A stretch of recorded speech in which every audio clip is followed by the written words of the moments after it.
Dr. Crayle, let's talk sleep apnea. Basically, people who are snoring and stop breathing throughout the night. Now, not everybody who is snoring stops breathing, but most people do. And lately, there's been tremendous amount of news out there. Apparently, there's more people currently they're having a car accident. They wrap a car around the ball, literally. In New Jersey, it was just a bus driver who wrapped a bus around the ball, and lots of people died, and he was falling asleep, and they suspect that he had sleep apnea because everything else is fine with him. And more people have car accidents falling asleep on the wheel than there is people driving drunk. And that's quite alarming. So, and dentists apparently can fix that rather easy. There are other ways also of fixing it, but a dentist apparently can do it good, easy, and frankly more comfortable than the other ways, which would be what's called a CPAP machine. Anyway, shed some light on sleep apnea, a little bit what the whole thing is about. How can you guys fix it? But definitely tell us about the implication not sleeping and not getting air throughout the night, even though the person doesn't know it, is having on him. Well, there's different degrees of sleep apnea. Sure. And different solutions depending on the severity of the situation. I mean, you can go from just some snoring and maybe a very brief interruption in the breathing pattern. On the other hand, there can be situations where the throat actually gets blocked from the tongue or other structures in the throat to cause some serious blockage of the airway. And in that case, then the person would be awoken multiple times during the night as the body struggles to maintain the oxygen. And that can, if it's gone on chronically like that, of course it can lead to chronic fatigue, high blood pressure, and other problems.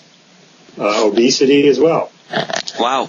Well, because you don't sleep. Now, chronic fatigue, right. That's a big one because, again, I know many people, it looks like they wake up exhausted and fatigued and tired, yet they did sleep.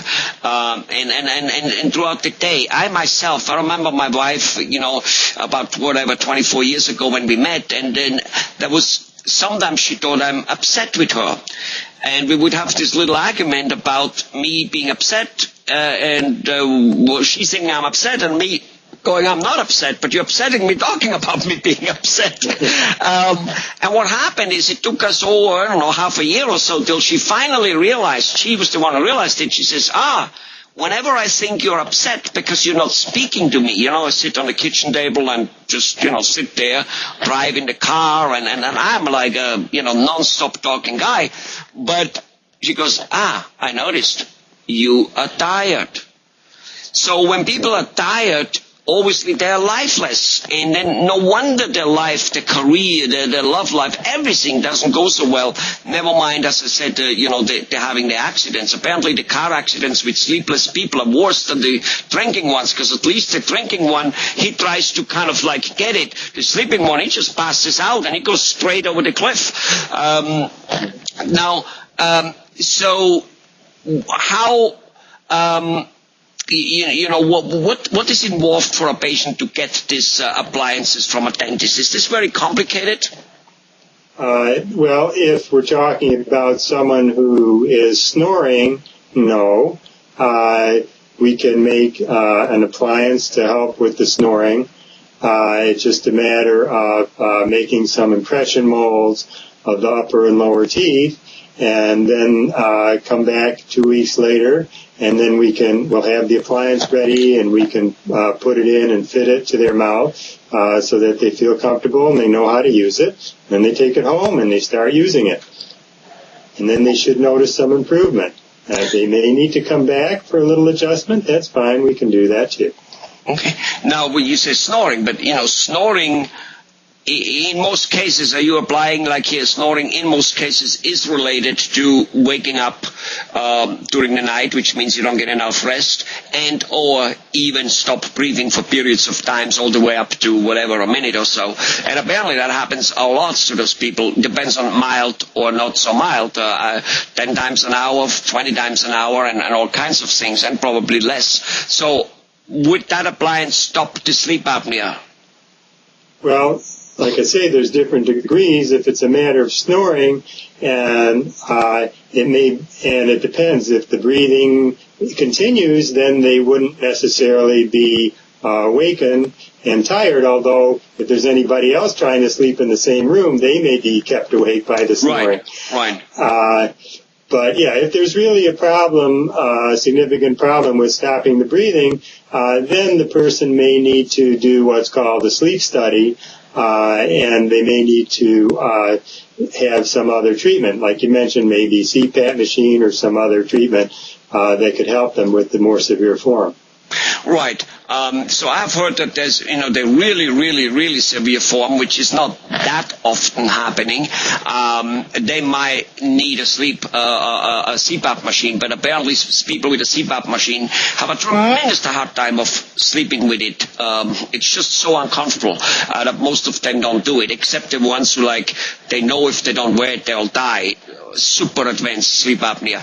But most other people, even though maybe the snoring guard or whatever you call it, the sleep apnea guard from the dentist is maybe second good to the sleep apnea, because people are wearing it, however, because it's apparently not all that uncomfortable to wear it.